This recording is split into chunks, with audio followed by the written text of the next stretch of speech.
7 o'clock. I'll call this meeting to order. Karen, can we have a roll call, please? Councilmember Gerard. Here. Councilmember Husnick. Here. Councilmember Munson. Councilmember Byström. Here. Mayor Bain. Here. Ask all of those that are able to please rise and join us for the Pledge of Allegiance.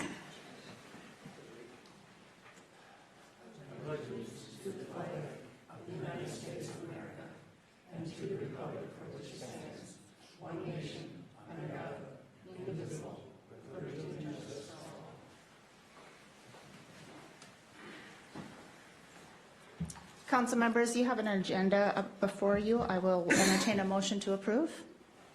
So moved. Second. Motion and a second. Any discussion? Hearing none. All those in favor signal by saying aye. Aye. Oppose? Agenda is approved. Our next item is open forum. Open forum is your opportunity to talk to council about any or provide council with feedback on anything of your choosing. We ask that you limit comments to 3 minutes. And then also, we'll note that we do have 2 public hearings on the agenda for this evening. One is related to the zoning text amendment, and we also have a public hearing related to the interim use permit. You are welcome to provide comment to us as part of open forum, but if you want to reserve comment until those designated portions of the agenda, you're also welcome to do that as well. So, but anything related to those 2 items, this would be your opportunity to talk. Anything on open forum?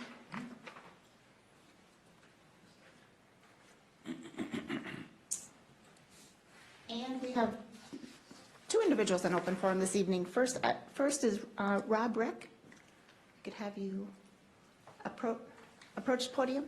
Thank you. Could you state your name and address for the record, please, and welcome. Sure. My name is Robert Rick, 6895 Scandia Trail North, Forest Lake. We live across Highway 97 from Stella's, if you know where that is, or Castlewood Golf. The reason why I'm here this evening is to kind of follow up and maybe for the first time for some of the new council members, discuss a special assessment made on the sewer on our frontage along Highway 97. This is goes way back. From 1987, the original assessment was made. We brought this, or I brought it, a concern to the council about a year and 4 months ago. I think we were just waiting for the new members to come in, and at that time it was Mayor Winnick, and I presented the information of, it's going back 30-some years. My wife and I and our family's kind of grown up and haven't moved too far away, thankfully. But this has been lingering on and on and on. We did speak as a follow-up this last time to Administrator Casey.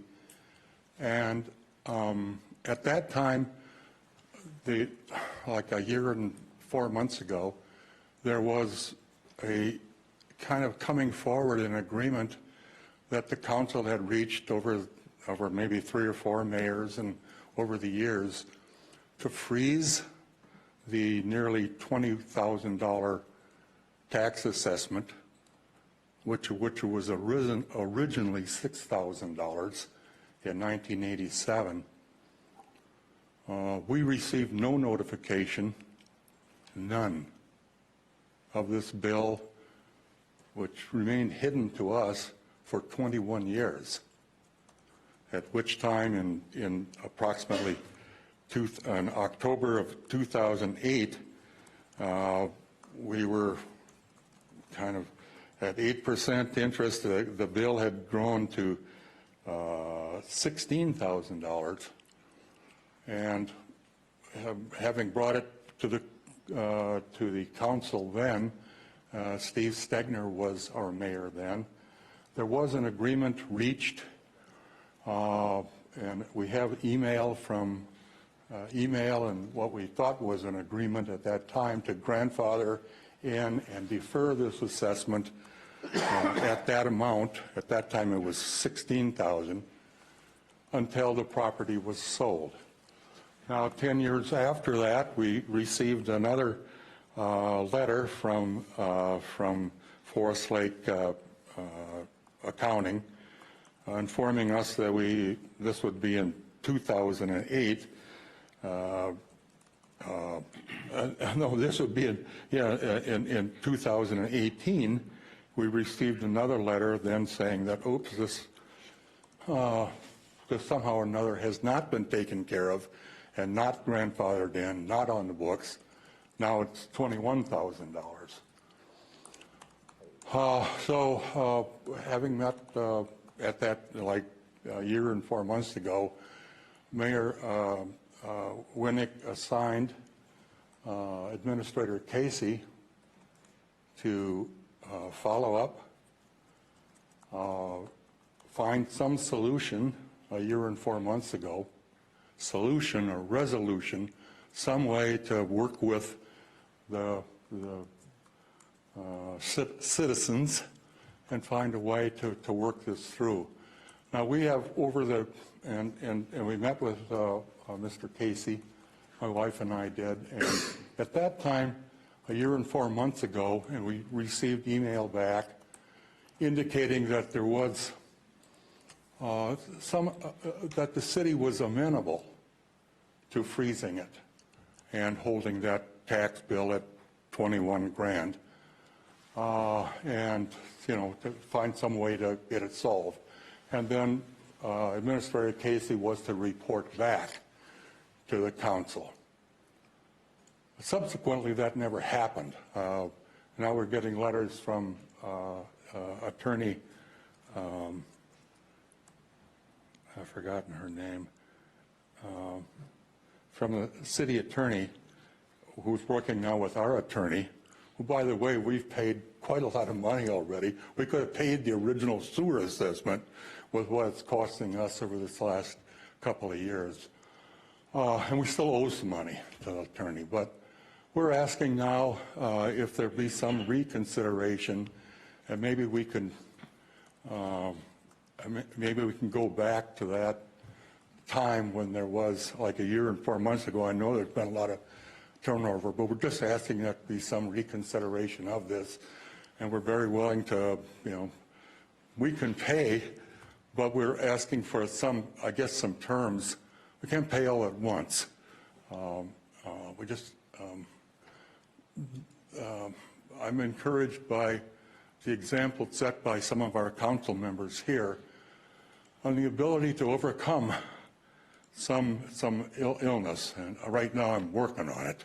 I got a couple, 3 months to go yet, but I won't really know. My wife and I are working it through down at Mayo Clinic. So I can't pay right now, but I do want to get it as best we can, get this on the books so we can start paying it, and we'll appreciate your consideration. Thank you. Thank you. Thank you. Patrick, there's some history to unpack. Can we maybe bring this back to council for kind of detail and more kind of background and kind of bring council? I'll address it a little bit in my report at the end of the night as well. Thank you. And Ron Schaefer.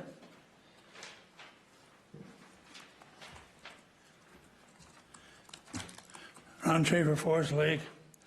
Wanted to talk a little bit about the cattail harvest. I don't know how you're going to do it or what you're going to do. When I moved into my property, we had no cattails. And now we're loaded with them. I've talked to 2 people that own nurseries, and they had no help for me at all how to get rid of them. And I'd like to know what you're going to do.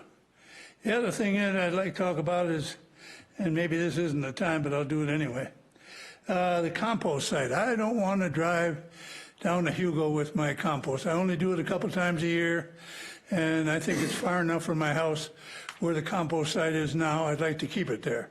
Thank you. Thank you very much. That closes tonight's open forum. Moving on to our consent agenda, I will entertain a motion or any changes, and I would ask also that in that motion, we remove consent agenda items K and L and move those to a future meeting. Those will be deferred and not on tonight's agenda. Madam Mayor, I make a motion to approve consent agenda items A through J and M through R. I'll second. Motion and a second. All those in favor signal by saying aye. Aye. Aye. Oppose? Consent agenda items approved as motioned. Moving on to our regular agenda, item 7A is the zoning text amendment. Just a quick note for council. Council, you'll note that item 7A, the zoning text amendment, is closely related to item 7B, the interim use permit. Staff presentation is going to cover both items. We will have discussion around both items. However, we will have two separate public hearings, and we will take official action on each of those items individually, but certainly appropriate to combine for conversation purposes and clarity purposes, both items at the same time. And with that, Donovan, you want to kick us off? Yes. Mayor, members of council, I'd like to present the interim use permit application from Mr. Mark Smith. And this is a property that is behind Menards. On your screen, it's a series of parcels totaling about 110 acres, though only about 70 acres of these parcels are upland. And in 2012, Mr. Smith did receive an interim use permit to do agricultural uses on this property. And that permit expired at the end of December 2019. And the reason this is, as Mayor Bain mentioned, that these are linked together is that with the interim use permit, the method by which the city attorney prefers we do it is that with rather than having for instance,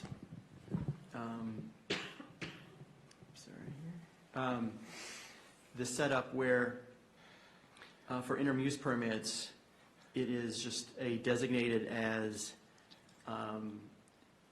other uses determined by city council. The city attorney prefers that we actually list it as an interim use within the zoning code, which I'll show here as it loads.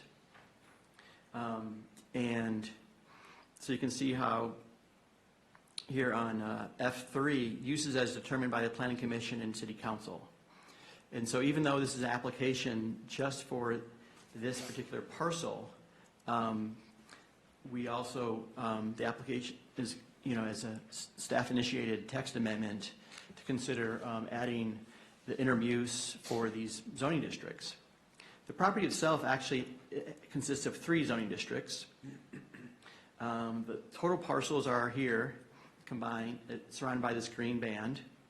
So we have B2 highway commercial to the north, MX3 mixed residential in the middle, and MXR1 single and townhouse mixed residential. And with this actually one parcel having both that commercial and residential district designations. Now, as we Planning Commission reviewed this on January 22nd, what they were considering was interim use permit for this whole collection of properties, totaling about 8 parcels. And this was a little different from the actual 2012 interim use permit, the one that recently expired, in that this time Mr. Smith was asking to expand it to this MXR1 property, the southernmost parcel.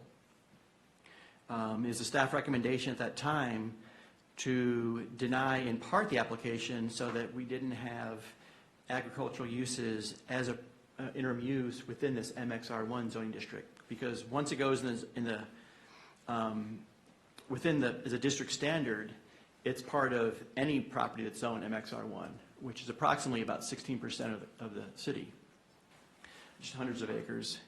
And so So that was my concern around not introducing some level of uncertainty with that. Plan Commission, as a recommendation, recommended to approve the interim use permit as submitted. So to allow agricultural uses until the end of 2029 for all of these properties that are bounded by the green band. And they also recommended that the zoning text amendment include this interim use permit in MXR1. And as part of the discussion with the Planning Commission, I had to concede that if this was included, throughout the city as an interim use, of course, it still would be subject to any city council final decision on granting that interim use permit. And the places where we can see it, we can see that main areas where we do have residential zoning districts adjacent to farming activities, for instance, over by this Headwaters area, where we have pasture land, there's cattle here. Of course, there's the pasture land the city, the hay land the city owns there. Then over by Chestnut Creek as well, and even kind of north of Hawthorne Heights, there's also pasture land. So these are all areas that are zoned MXR1 that if council goes with the Planning Commission recommendation, these potentially would be subject, there could be an interim use permit applied for. However, it's probably not in a farmer's best interest to apply for interim use permit for something that they're already doing. And in fact, within the nonconformity section of the zoning code, there's a specific provision that allows for farmers to continue if the zoning around the property changes. It reads, all agricultural, farming, and livestock operations being conducted in compliance with the terms of this chapter shall not be deemed a nonconforming use or a violation of this chapter, meaning the zoning code, notwithstanding the fact that there may have been changes in the surrounding character of the area. So that's, so basically, this, this can continue to be farmed by Hawthorne Heights, north of Chestnut Creek. It's a similar situation, and over by Headwaters. But it's just that level of uncertainty around that many acres, and so that was the cause of my concern around just the more limited staff recommendation there. However, the Planning Commission did recommend the approval, City Council approval of the application as submitted for all the parcels. And this is in that area, behind Menards. And I'll also note that, and this was part of our Planning Commission discussion, that in many cases there's a pretty large, almost every place is actually a pretty large wetland network that provides a buffer between the existing residential on Elson Avenue or even around Menards. And so, and we even had one, no one spoke at the public hearing at the Planning Commission. However, there was, one gentleman I talked to in the audience who lived north of Broadway, and I asked him if he had experienced any sort of negative impact from the farming activities, and he said no. He was there simply, he was curious about the whole process. But at this point, it is staff recommendation to adopt the ordinance 694, which would be the zoning text amendment to allow interim use permit in both the B3, on that northern end, as well as the MXR3, and also approved resolution 02-10-2001 that would be consistent with that staff recommendation. to exclude the MXR1 from this interim use permit. I'd be happy to take any questions from City Council.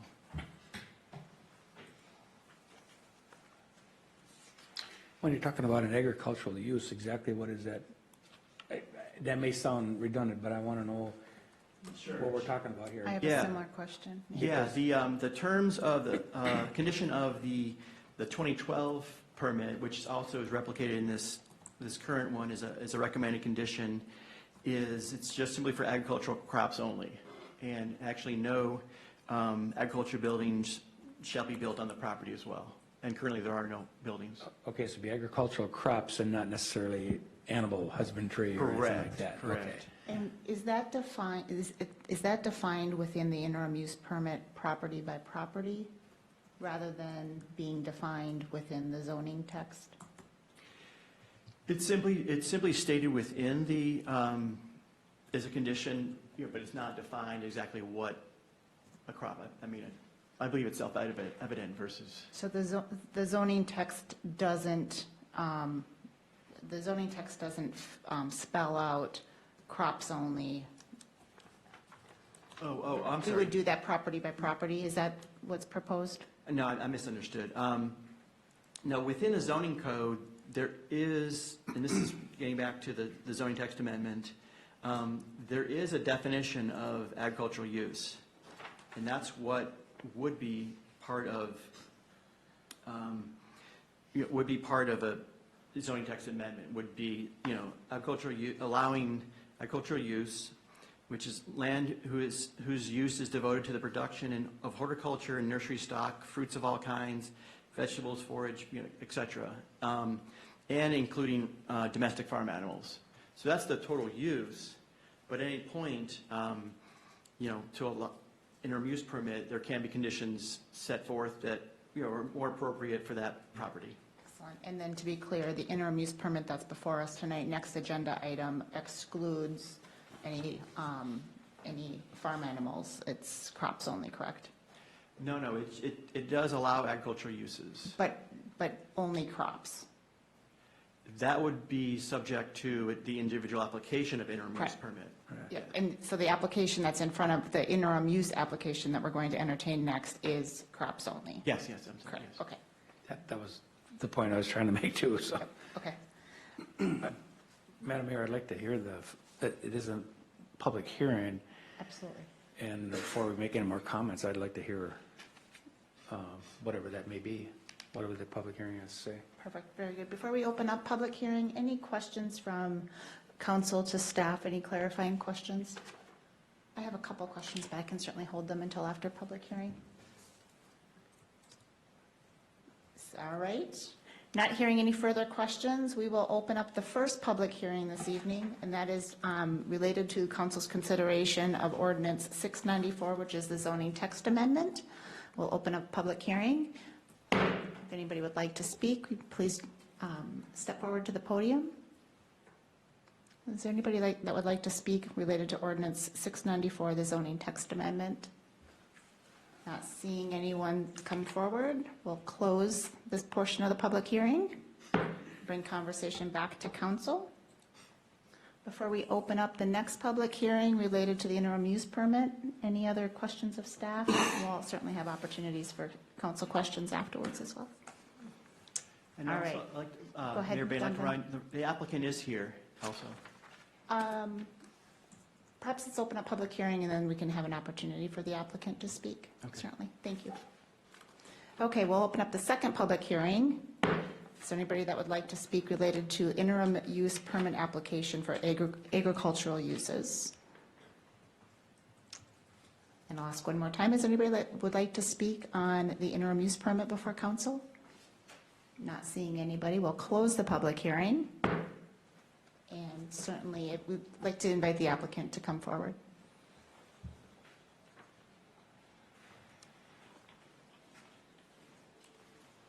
Welcome, thank you for being here. Good evening, Mayor, Council. Thanks for hearing me and listening to this. I know I've been a little, if we show the pictures of the property, we have been farming that, and I don't know if it was originally zoned MRX1 back in 2012, and I think that's where there's some confusion, because I know I have an application from that time period from 2012, and it shows that south property as part of that interim use permit. So we were farming just a very small part. There's about 5 acres that is below that. The rest, like it was mentioned, is just wetland, and it's a huge buffer for the neighbors. There's over 500 feet from any house, and there's lots of trees between there and that wetland. So we'd like to keep farming just what we've been farming over the last 8 years. We're not asking for any more, but we'd like to do that, and we think it's a reasonable. To leave that out of it would seem kind of crazy.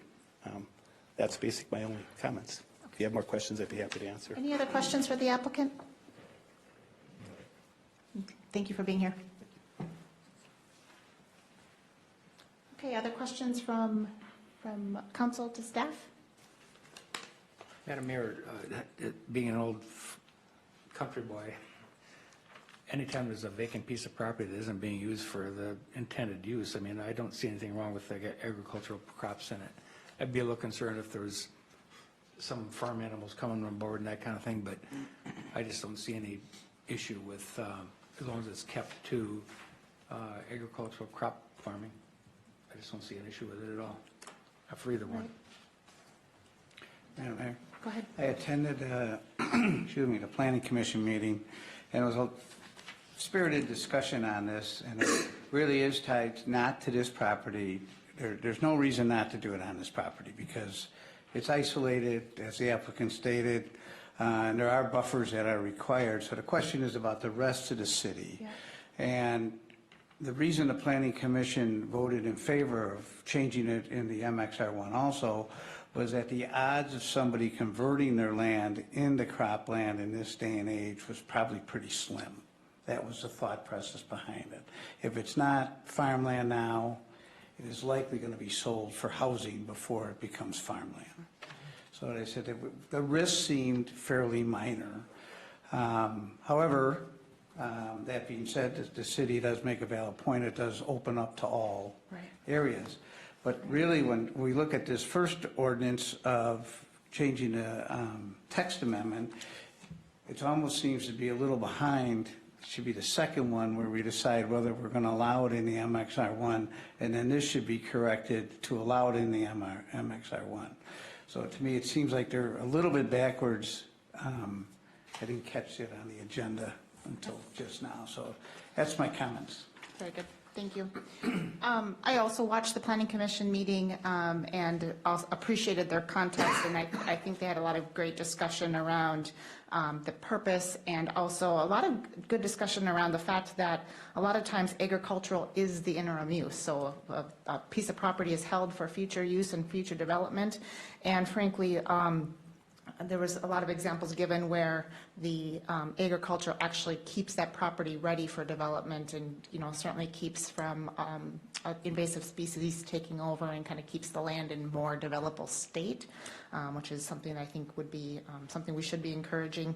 I just want to clarify, though, that all interim uses related to agricultural property come back to council for individual consideration. Is that the correct process? Correct. Yeah, I mean, the Planning Commission offers their recommendation, Yep. and the City Council has found decision. And these are all for basically, as Commissioner, Councilmember Gerard said, that it would be for introducing a new agricultural use. Right. Where if there's already cropland there, there's no reason to even apply for interim use permit. Very good. And then the council has an ability to, on a case-by-case basis, assess proximity to residents or proximity to other non-competing uses.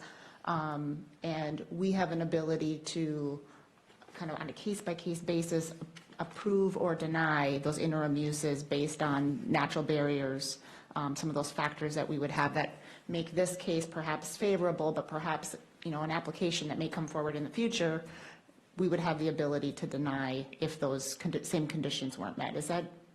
Do I have that process correct? That is correct. And then, are all interim uses time-bound? Is there an expiration date typically? Or do we have Yes, the ability to make them? They must include, some Perfect. sunset date. Yes. Okay. So it's not a blanket provision granted to the property in perpetuity? Right, and that's the prime, I'm sorry, that's the prime distinction between an interim use permit and a conditional use permit. Got it. Okay, thank you. Other questions of clarification or process? Not hearing any, happy to entertain any further questions that come up, but otherwise I think we are ready to move on to accepting a motion related to ordinance 694, which is the zoning text amendment. Madam Mayor, I make a motion that we adopt ordinance 694, the zoning text amendment with the considerations of the planning commission and to include the agricultural uses as interim use in the B2 highway business and MXR-3 mixed residential zoning districts. And the consider resolution 02-10-2020-01 allow agricultural activities as an interim use in the B2, MXR3, and MXR1 zoning districts. Very good. There is a motion. Is there a second? I'll second. A motion and a second. Any further discussion on this item? Can I have some clarification there? Commissioner Husnick, council member, I'm sorry. You're saying with the zoning text amendment to include the MXR1 following the planning commission's recommendation? That's correct. Okay. Yep, Just wanna be that was clear. my motion. Sure. I'll second, or, Your yeah, I second just want to stands? make sure I'm correct. Yep, I'll second that it includes CMXR1 changes. Kathy had already seconded it, though, so. Well, then I'll be quiet down here. Pay more attention, so excuse me. We have a motion and a second. Any further discussion on this item? Hearing none, all those in favor signal by saying aye. Aye. Oppose? Motion carries. And then step 2 this evening is related to the interim use permit application for agricultural uses. There are very long property ID numbers that follow. I would encourage the motioner to just reference the property ID numbers in text, but we'll take any direction as given by council. Is there a motion to approve? Madam Mayor, I make a motion that we agree to the interim use permit application for agricultural uses in the B2, MXR3, and MXR1 zoning districts that are referenced in the application. And there's several as printed here before us.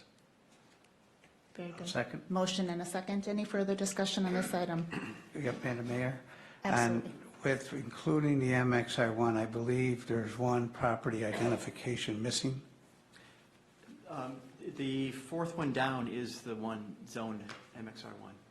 So it's included. Oh, okay. Thank you. So there's 8 properties listed on the agenda. Is that correct? Correct. 8. Bridget? You know, if I can clarify, so if the motion is to approve the resolution as included in the packet is a resolution that both approves in part and denies in part that interim use permit application. So as I understand the maker's intent, it would be to approve the resolution as included in the packet with the amendment of adding that 8th PID number up into the approved property section and removing the denial provisions. In other words, under the language saying now therefore be it resolved, the maker intends to strike number 1, subpart A and B, and to include, have it read, the applicant's application is approved for the following PID numbers and include under the list of 7, the 8th PID number, which is zoned MXR1. So in other words, the motion, as I understand it, is to approve an IUP for all of the properties for which it was requested. That's my motion, yes. That is Yes. the motion. Does your second stand? Yes, it does. We have a clarified motion, and we have a second that is confirmed. And just one more clarification, Your Honor. I know that there is discussion regarding a specific prohibition on the raising of domestic farm animals. It is clear in the IUP that's proposed, it says that the interim use permit shall allow the farming of agricultural crops only. Should the council want to add any more clarification, the motion could include and adding language to the IUP itself specifically prohibiting the raising of domestic farm animals. I would be more than happy to amend my motion to reflect that statement. We have an amended motion to reflect the explicit or the specific prohibition of Farm animals. raising of farm animals. Okay. We have an amended motion. Is there an amended second? I'll second it. We have an amended second. Are we good? Any further discussion? Hearing none. All those in favor signal by saying aye. Aye. Aye. Opposed? Motion carries. Thank you, everybody. Next item is also Donovan. Donovan, item 7C, Headwaters 12th Edition Final Plat Expiration Extension Request. Want to walk us through this? Sure. So in the fall of 2019, in October, City Council approved the final plat for Headwaters 12th. It's basically kind of the donut hole for this area for Headwaters, the final area to be developed within the Excelsior-owned property, 19 lots. And as part of this, then there's a certain, 120-day period in which to have the plat recorded.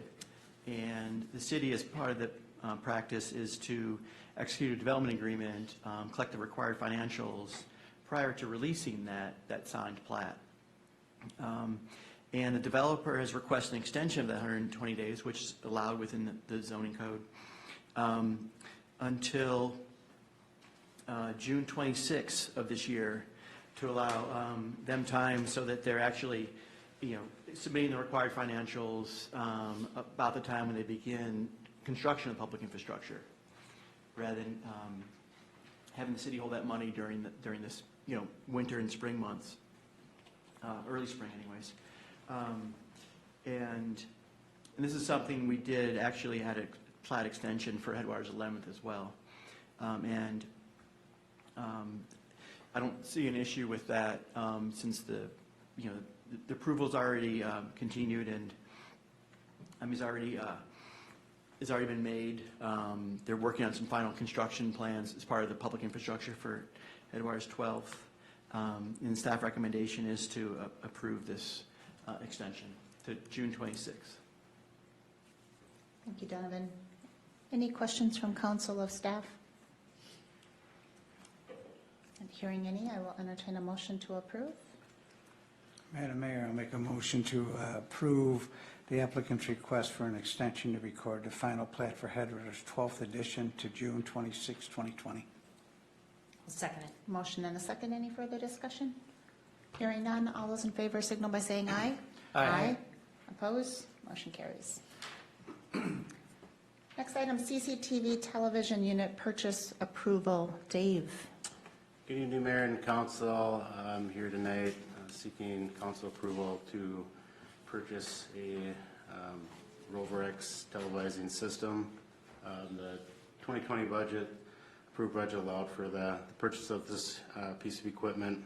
What this equipment does is it gives us the ability to run a machine that has a live camera on it to inspect sanitary and storm pipes.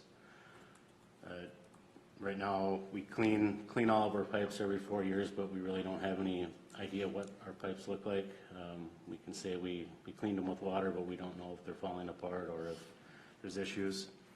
Currently, right now, we for the last about 5 years, we started televising all the sanitary and storm water lines a year ahead of our road projects to see if there's any cracked sewer pipes or misaligned storm pipes, and then when we're in the road project the following year, we correct those issues. The problem with that is we're doing about a mile or 2 miles of pavement every year, and we have 100 miles of sanitary pipe and another 100 so miles of storm pipe that we don't look at. So it's great that we're able to see and fix the stuff on the road projects, but we're not able to see what the rest of the city looks like. Right now, that costs us about $20,000 annually just to do that small chunk of televising every year. So with this camera, we'd not only be able to do that camera in-house, but we'd also be able to follow our jetter and video all the lines as we go every year. So the hope and desire would be if you clean everything every 4 years, you get your eyes on the pipes every 4 years. Hopefully with this technology and with our GIS from Bolton and Mink, we'll be able to mesh the videos together as well. So whether it's ourselves or Bolton and Mink, we'll be able to click on that line and watch a video. It'll show sewer services, it'll show where drain tile is attached. It's a lot better for a person looking for a sewer stub or looking for, is this area drain tile? It's quicker to look at that than to try to guess or look at as-built that aren't very clear. So another advantage is emergency response. If a resident has a backup, we don't know what caused the backup. We can go and clear it, but we don't know if there's a root in the line, a protruding tap, if the pipes collapse. We don't know any of that. And to get a hold of somebody, it's even to do this contracting for our road projects, it's about 3 months out. So to call somebody and say, we need somebody here right now, it just doesn't happen. A lot of times we try to use our little push camera to go there and we can only go about 50 feet and then we can't push anymore. So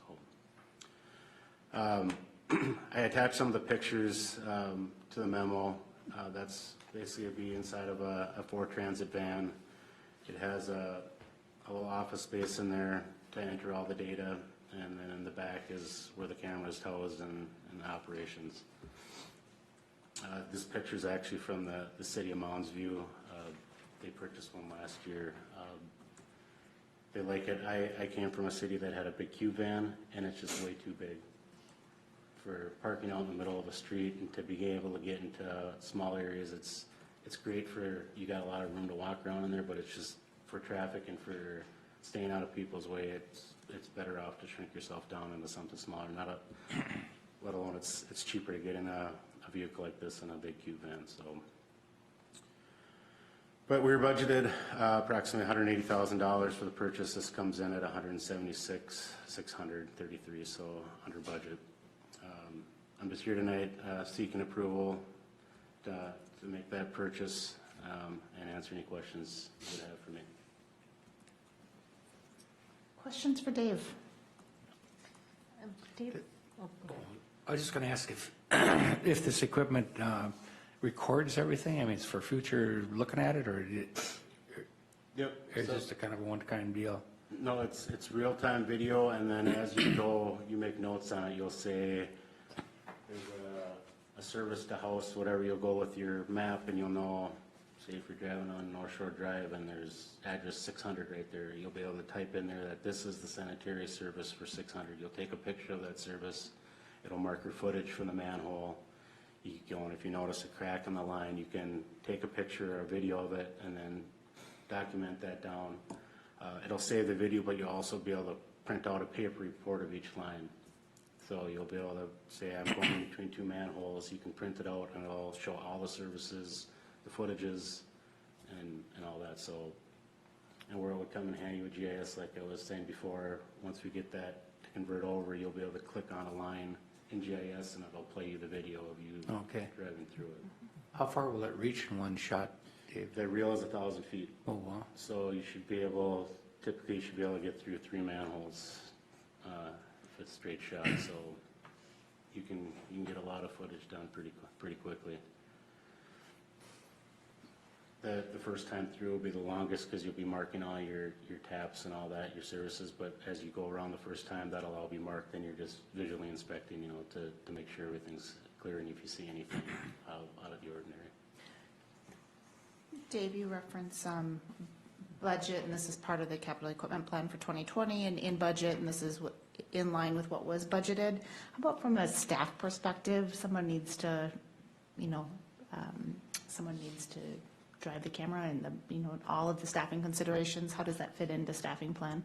As far as this, you can do a lot of this in the wintertime.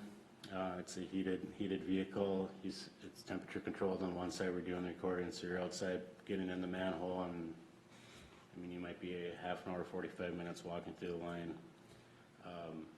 You're able to do it with one person, depending where you are safety-wise. You might want to, but technically you're able to. It's a one-man show to run it through. So you can do it on rain days. You can do it pretty much any other time.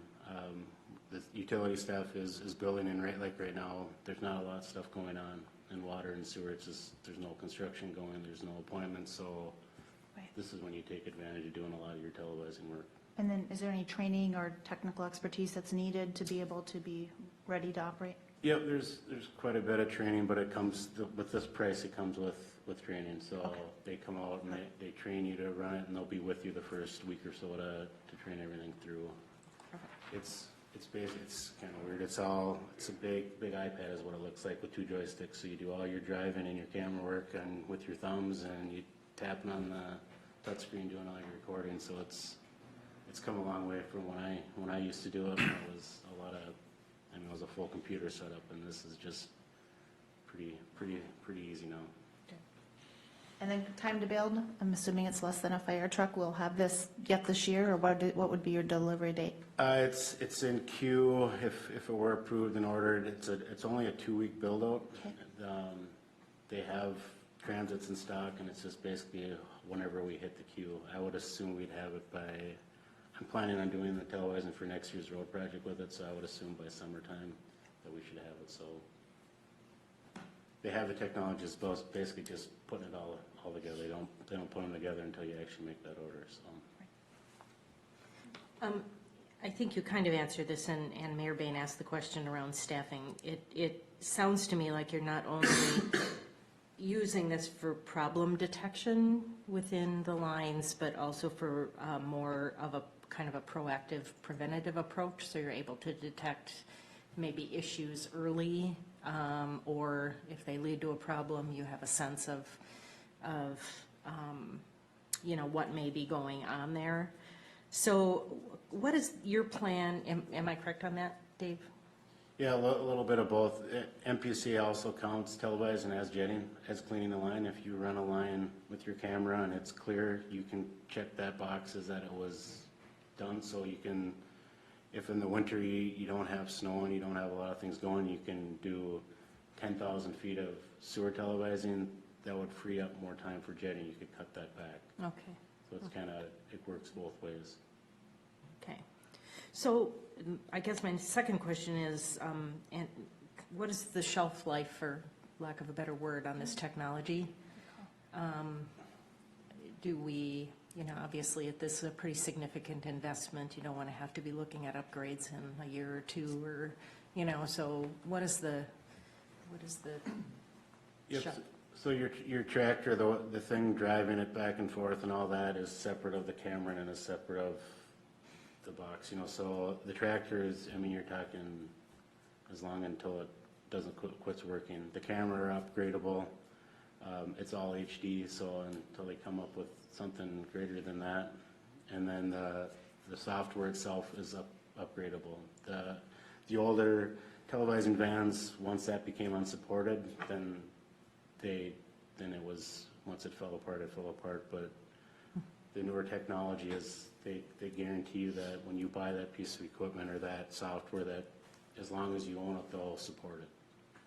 It's trending a lot that way. Just like our water meters that we purchased, they guarantee that no matter what reader you have and what meter you buy from them, it'll always be, you know, they'll work together. So yeah, maybe in 10 years you're gonna have to get a better software and upgrade it, but you're never gonna get lagged out where we have a whole piece of equipment that's unusable.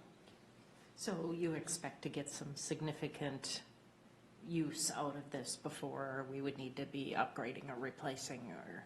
I would say, I mean, with the setup, you have 10 years without even Okay. changing anything, you know, and then after that you would reevaluate, but I mean, you wouldn't be making the entire purchase again. It would be maybe the guts of, you know, the software, maybe a new camera head and stuff like that. So I mean, it's the initial purchase, and then you just kind of go from there to add and subtract.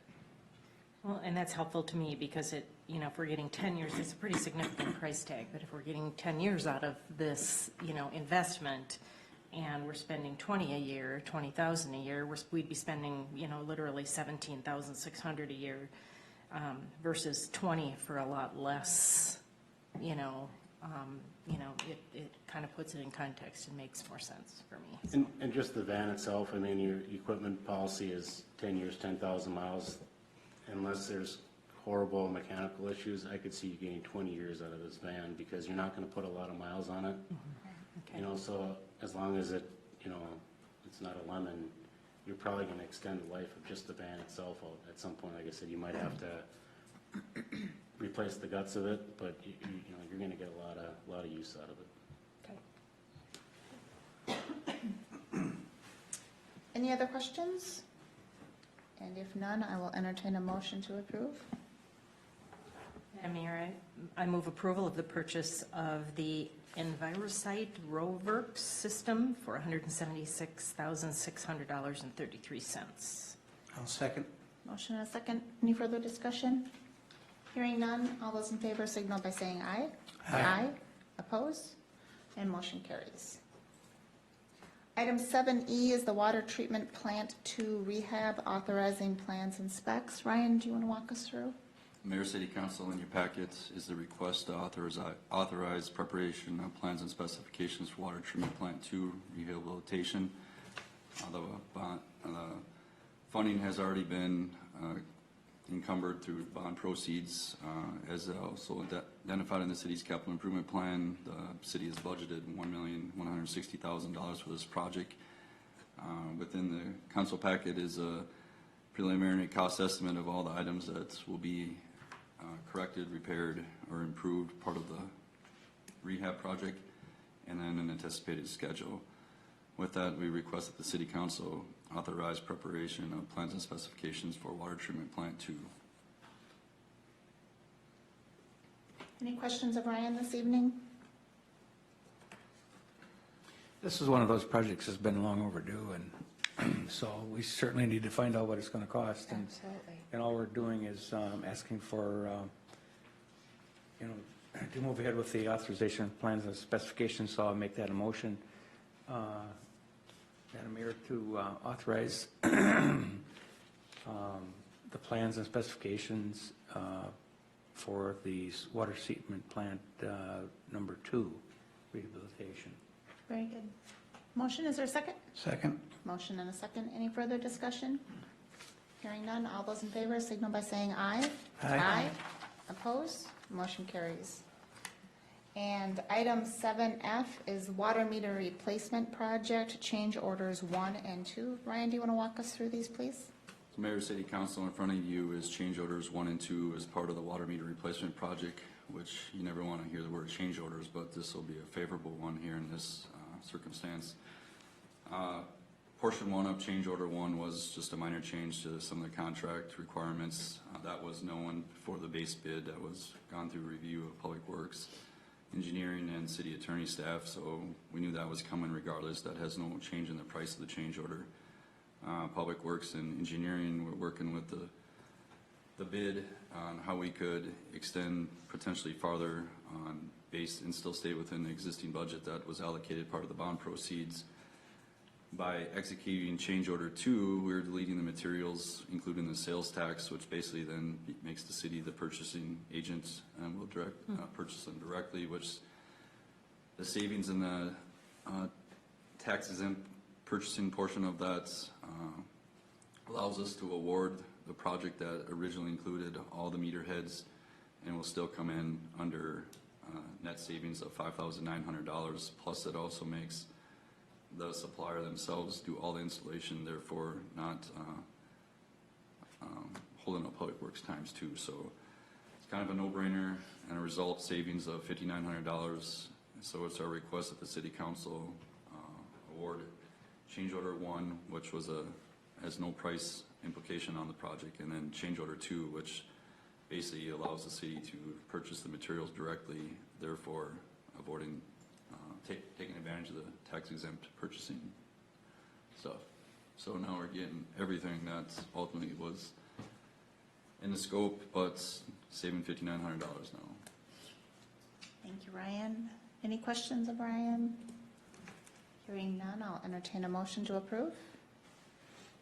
Madam Mayor, I move approval of the water meter replacement project construction contract change orders number 1 and number 2. I'll second. Motion and a second. Any further discussion? Hearing none, all those in favor signal by saying aye. Aye. Oppose? And motion carries. Next item is item 7G, Cattail Harvest Access Agreement. And Who's walking us through? Well, just briefly, this is Perfect, thank you. the information that was presented at the council workshop on the cattail harvest by the Comfort Lake Forest Lake Watershed District. And Blaine is the gentleman that was here. He had provided me with a signed contract. It's been reviewed by their attorney, signed, and has been reviewed by our city attorney. This was put onto the regular agenda because the terms of the contract is 10 years.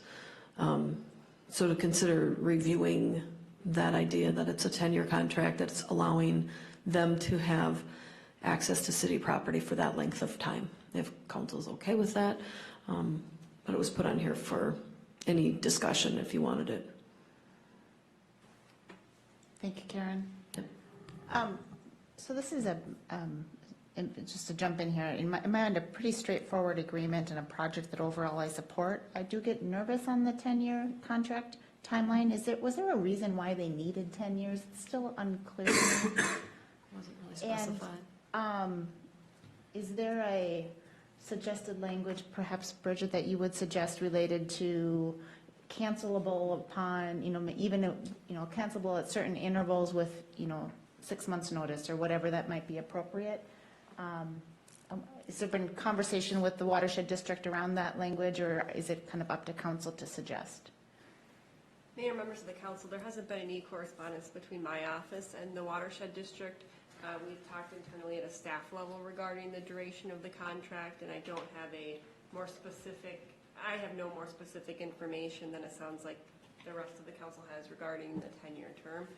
Certainly, the city could approve as amended to reduce that time frame. I would note that paragraph 6 mentions that it's a sort of 10 years or until such earlier time as the Watershed District advises the city in writing its work has been completed. So to me, it seems that there might be a shorter duration, and perhaps it's worth following up with them and asking them realistically what that time frame looks like. But I really don't have any more specific information on that. It's a very lengthy contract. That said, it looks like it's kind of marshland, cattail-filled property. It's my understanding there's no real thought that it would be probably used for anything in the interim way. Thoughts from council on this? Madam Mayor, I'm fine with that 10-year. They were going to do a pilot the first year, and then based on that, there would be additional if it was successful. And I think it was going to take them about 8 years or so just to get through the entire wetland. They were only doing a chunk of it every year. So I don't have any problem with the length of time on it. I guess my only question would be, do we have concerns about kind of the neighborhood there, that Hayward neighborhood, the possibility of equipment and work happening over that period of time? Yeah, this was not a piece that was clear to me in that original presentation, that there was going to be a 10-year term needed. So. It's our understanding with the work that the harvesting will take place in one very short period of time to remove the cattails so that the phosphorus doesn't re-enter the water. So it won't be like a summer-long process. It'll be at a certain point where that the cattails have taken up all the phosphorus, and they'll cut them down and take them out. So it won't be a month after month after month kind of situation. And I don't think they'll be using very large equipment to do this. They can't, drive a backhoe or something into a swamp. So I'm sure it'll be a lot of hand harvesting. I think the idea is that they go in the winter months so they can get out on the ice, access those, cut them off, lay them to the side, later come and collect those. But that sounds like when they would be actually cutting those cattails off. And I think my recommendation would be to, at least, before we approve it tonight, at least ask the question if they are amenable to any sort of a exit point within that 10-year term. All things being positive, yes, hopefully everything is fantastic from an operations standpoint and there's no resident concerns, but if things did not go well for whatever reason, it'd be nice to have an out than to say we're committed for 10 years. I think the surrounding residents too that are adjacent to that property, they are getting permission from those residents as well, because they will have to use some of that property to access. There was some access considerations, right? And, you know, things change over time, and 10 years is a long commitment, so Yeah, that we would can be my ask this. preference. Not a is problem. At least to see if they're open to it, and then whatever term that might be, bring it back for future At least it can be reviewed. consideration. Right, You know. right. I think it's worth asking the question with also the consideration from my personal perspective, in full support of the project. It'd just be nice to have, you know, opportunities for either party at some point to reverse course if needed. Yeah, I'll get in touch with them. So with that, I guess I'll make the motion to table this with instructions to staff to reach out to the watershed district for alternative language, and then we can bring this back at a future meeting. I'll second. Motion to table is seconded. All those in favor signal by saying aye. Aye. Aye. Oppose? And we're tabled. Our final item on the regular agenda this evening is the Ace Hardware invoices. Madam Mayor, I move approval of the Ace Hardware invoices in the amount of $94.62. I'll second. Motion to approve and a second. All those in favor signal by saying aye. Aye. Oppose? Abstain? Abstain. One abstention. Motion carries. We have a discussion-only item this evening. No official action will be taken. This is council's opportunity to provide feedback and discussion in a more informal workshop setting. Tonight, we will be discussing the compost site and revisiting conversations we had at the end of 2019. Dave, do you want to walk us through, kind of kick us off here? Sure. Back in late October, early November, I was brought to City Council, discussion point of future of the Forest Lake compost site, whether we should, with the opening of the Northern Yard Waste by Washington County, whether it was worth city staff time and dollars to keep ours open. I attached the presentation from that fall presentation. At that point, council kind of had a desire to get feedback from residents, do that survey, which I also attached. Dan Enum forwarded me that survey that was completed. So basically just here tonight, we kind of figured we'd come back, circle back in January, February to see where we're at with that. And it is middle of February, and before you know it, cross your fingers, it's going to be 70 degrees out and sunny, and we want to know what we're doing. So I'm just looking for some direction or what you'd want from staff or more information to help you with the decision of what we want to do. It just gets to that point where we need to either line up staff and start lining up that kind of deal for job tasks, you know, one way or the other, what the plan is. So just looking for some discussion, happy to answer your questions and try to get some direction going forward before we hit springtime. Perfect. Thank you, Dave. Thoughts from council? Or questions? Well, That's how I was going to start too. the survey spoke volumes to me about the will of the citizens in terms of whether or not to close this, and just utilize the Hugo site. You know, given what I've seen both in terms of percent in disagreement and the comments, I personally cannot support a move, closure and requirement that our citizens utilize the Hugo site. So. Questions, other considerations? The only feedback I've gotten on it has been fairly negative.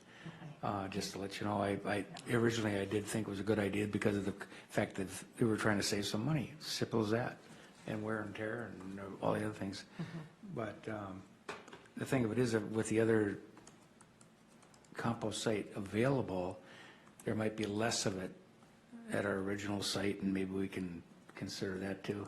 along the way, and maybe that'll help. Because some people will go down to the other site. But I got to tell you, I drove by there, and it's not a very big area. Have you been by there at all? It's not. I have not been to the new site yet.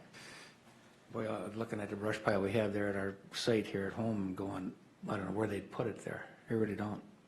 But The one difference with that is Washington County has a contract with the company to chip on demand. So they're paying for chipping to happen. So once they see a pile that's, can be a couple loads, they call the contractor, they come and get it. We have to get between 4,000 and 5,000 yards before we can get rid of it for free. And then once we hit that, then we get thrown in the queue, and you can see that pile's been that big since July, and we're still waiting for somebody to come and get it. And part of that problem has been the fact that we had all those storms, and there was a big influx, all that stuff all at one time, and those people were busy too, the people that, do chip them. And so, anyways, all I want to do is pass along what I've been hearing. So that's about what it amounts to. I would concur. I've gotten more negative comments on closing it. It's probably actually the most comments I've gotten for anything that we are looking to change, which sort of surprised me that it would be that vocal. But as you know, I was all in favor of closing it to save the money. But I'd really like to know where, and it came in the comments, what is Washington County going to do for a permanent site? Yes. And I think a lot of residents are nervous over that. What happens if we close ours and they move it down to the south end of Hugo, let's say? So I would say, right now, I would lean to let's leave it open at least another year and see if we get some more clarity. Yeah, I'd like to see a kind of a wait and see attitude with the whole thing, I kind of put this in the category of timing is everything. And this question happened right as we were transitioning from SRC to Republic. We had a lot of residents that are using residential, the yard waste service, and those costs went up as part of that new contract. And some residents were just choosing to not use that service and to use the compost site, and that, that consideration happened within months of each other. And then also the Washington County site is as fabulous as it might be. It's also largely an unknown, and fear of the unknown. What does that mean? And then also the feedback, as a couple of you have mentioned, around that's a temporary site and what is the permanent home. And so I too was in support of closing and kind of taking an opportunity to eliminate the duplication of services. But I think there's enough unknowns, and we've, asked for feedback, and it's come back loudly, and both formally through the survey and then also just informal comments. I put it into the not yet category. It's not yet its time. I think I'd like to consider us to keep options on the table, and if there's opportunities for Forest Lake to be the home of a permanent site, let's keep those conversations going. I'm just not, I think there's enough risk and enough public concern that we owe it to keep it open for at least this next season. Madam Mayor, my final comment would be whoever compiled the survey results in the comments, I appreciate the clarity and that you guys didn't whitewash them at all. They were very blunt. Feedback. To the point, Absolutely. so it was greatly appreciated. I don't know who did it, but I thank you. I was also surprised, and I know there were only about 100 respondents, but of that 100 respondents, I was surprised at the number of trips that are taken.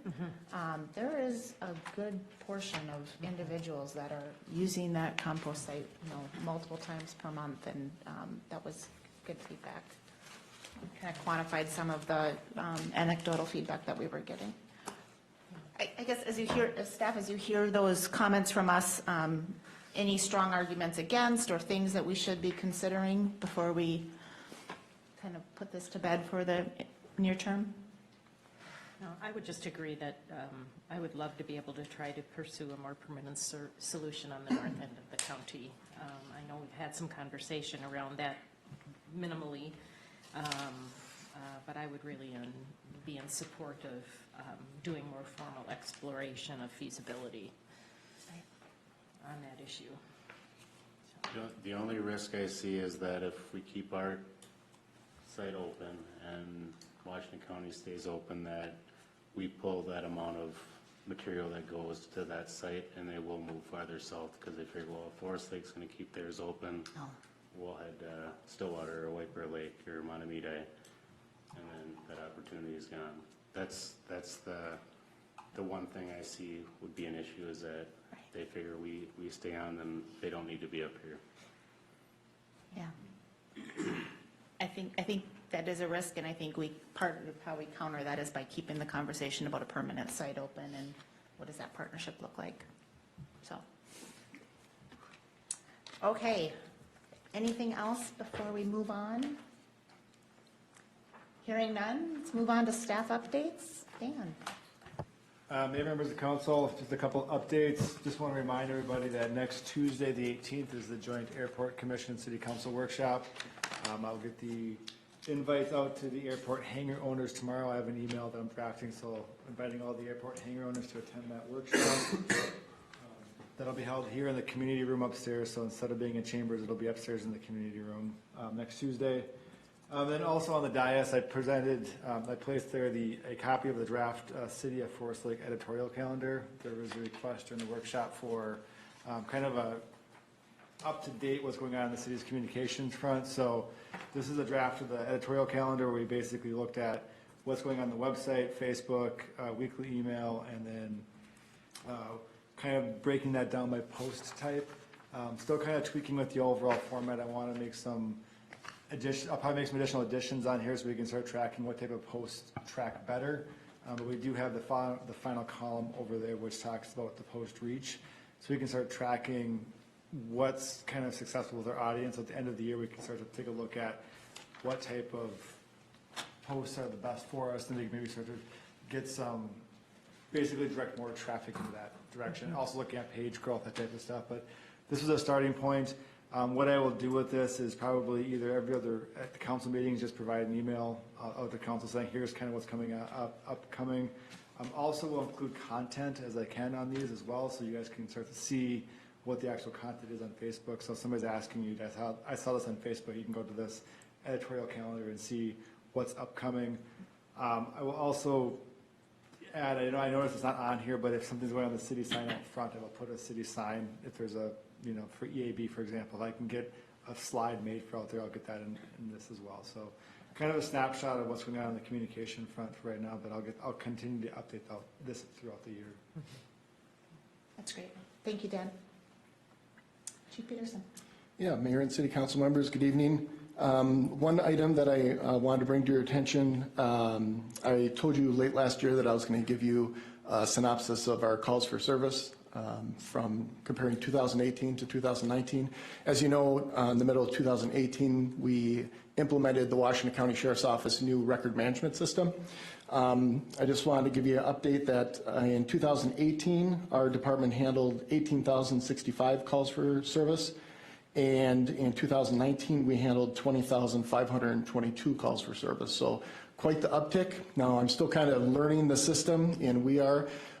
So there might be some coding, issues in there. So those numbers are probably pretty close. But what I'm going to do in the next couple of weeks is get a breakdown for you, and I'll send those to you so you can see the calls for service that we take, and how many they are, and some of the ways that we're handling those issues and concerns that we're seeing from a city standpoint. That's all I have for you in regards to from the police department. But on another note, I want to recognize Bolton and Mink, and specifically Brian, for his leadership. A bunch of their members, and I think there were 11 members of Bolton and Mink that jumped at the Rotary Winter Plunge. They ended up raising $5,721 for an area nonprofit called TEFLA. And so it was fantastic seeing Ryan out there. I felt so bad for him because last week I know he wasn't feeling all that well.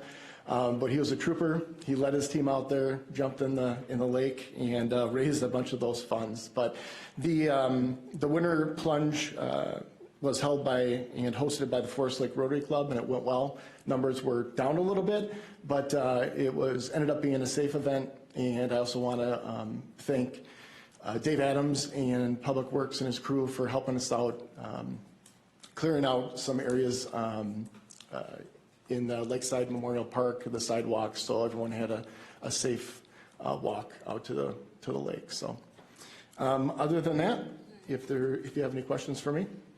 Any questions for Chief? All right, thank you. Karen? No updates.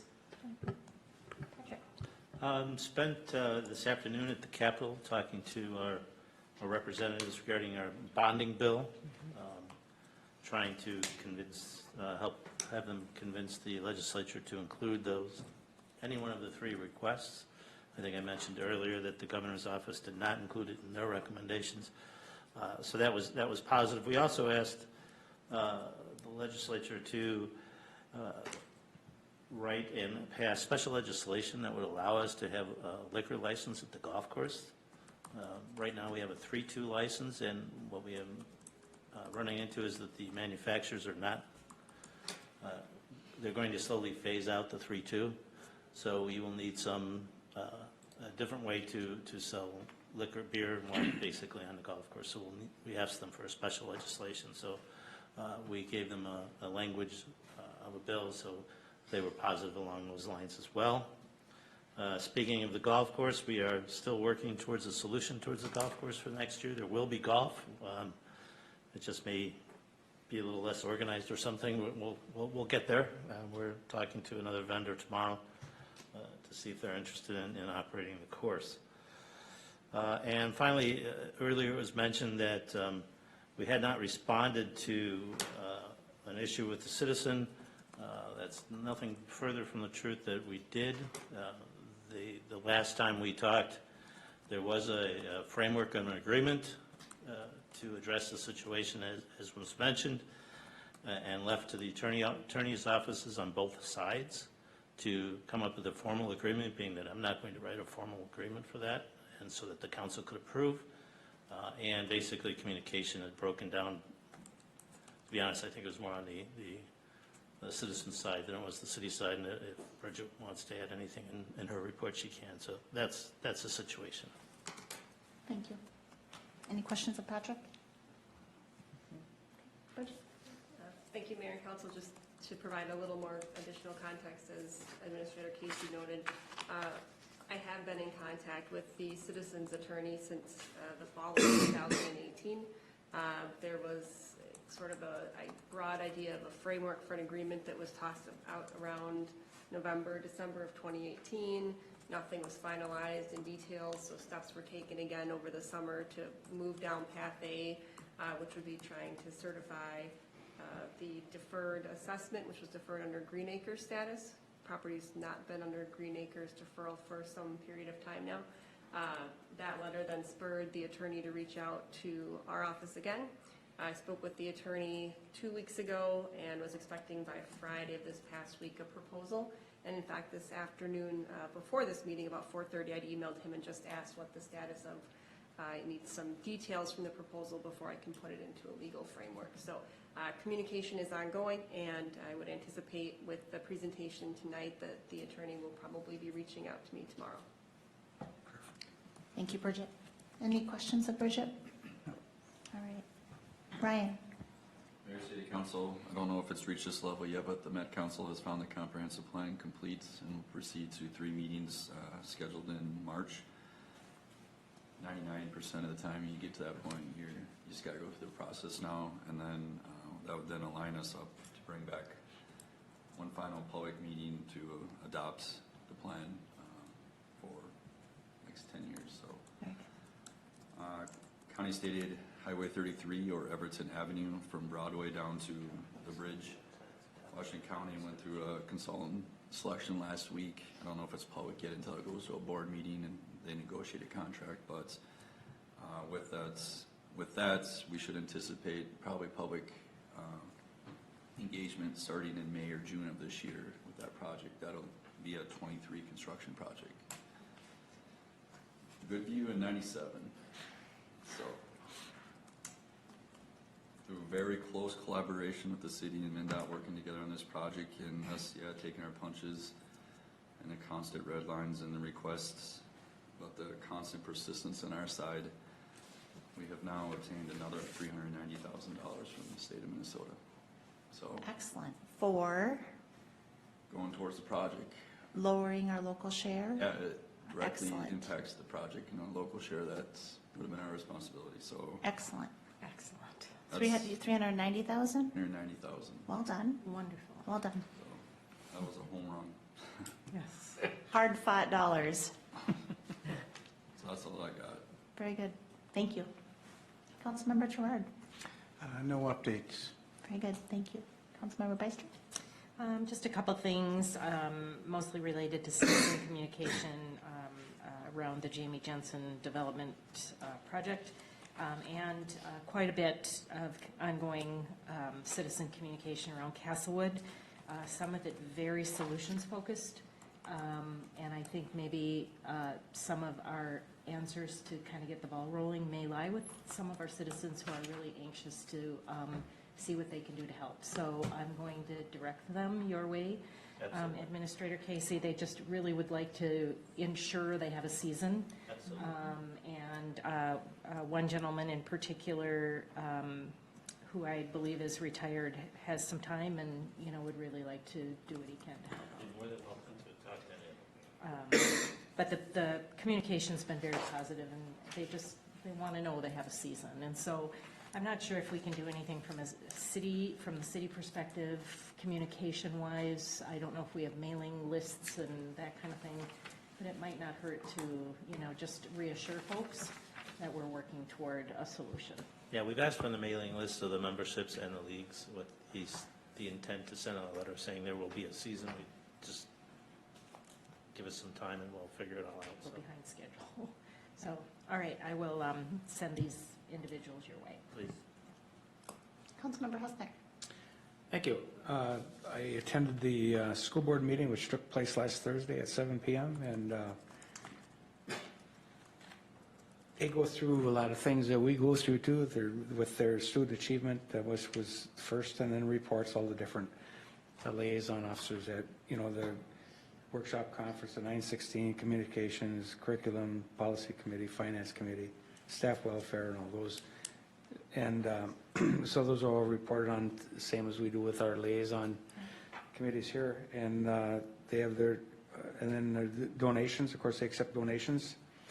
Whole business are about to do some improvements on the high school athletic fields that they've not been able to work on, or haven't happened for a few years. So they've approved some funding to make that happen. So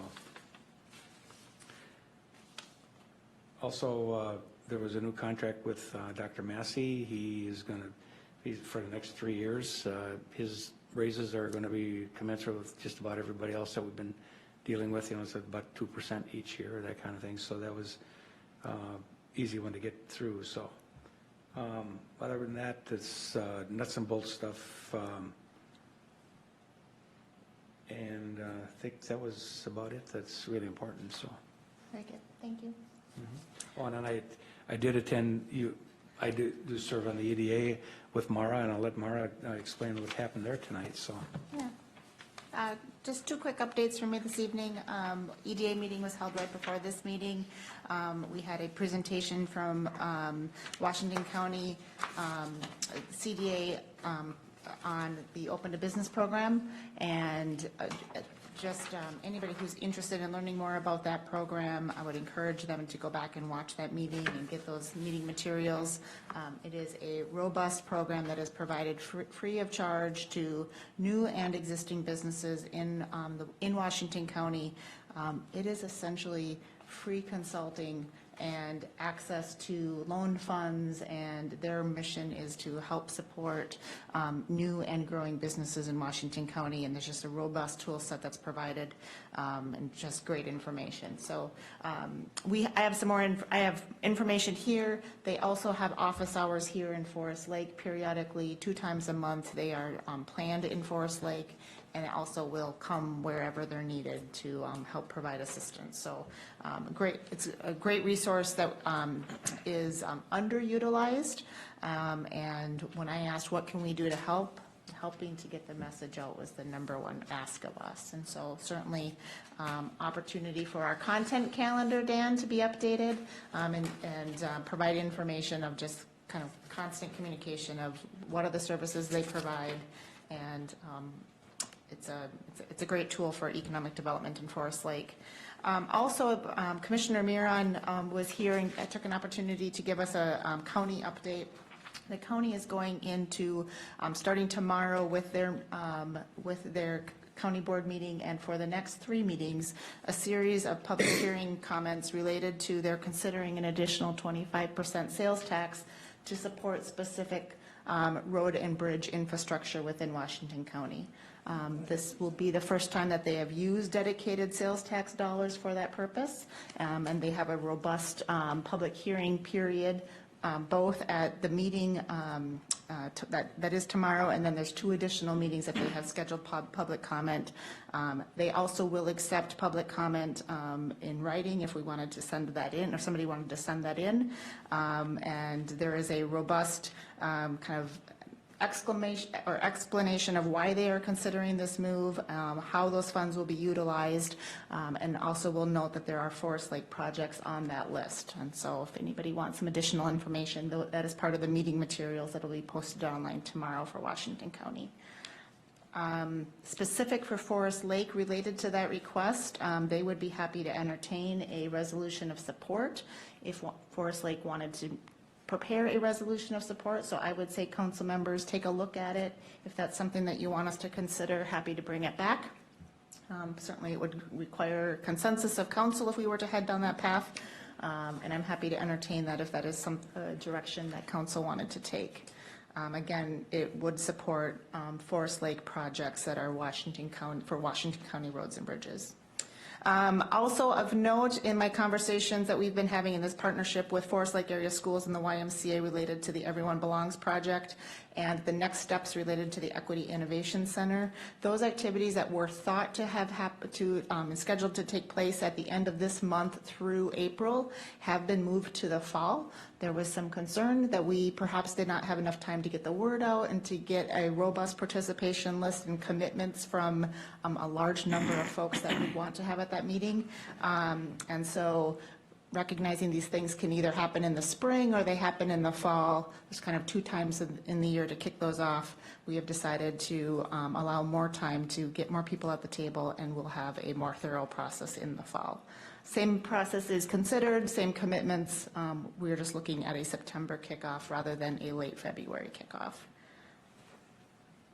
Any questions? Anything else?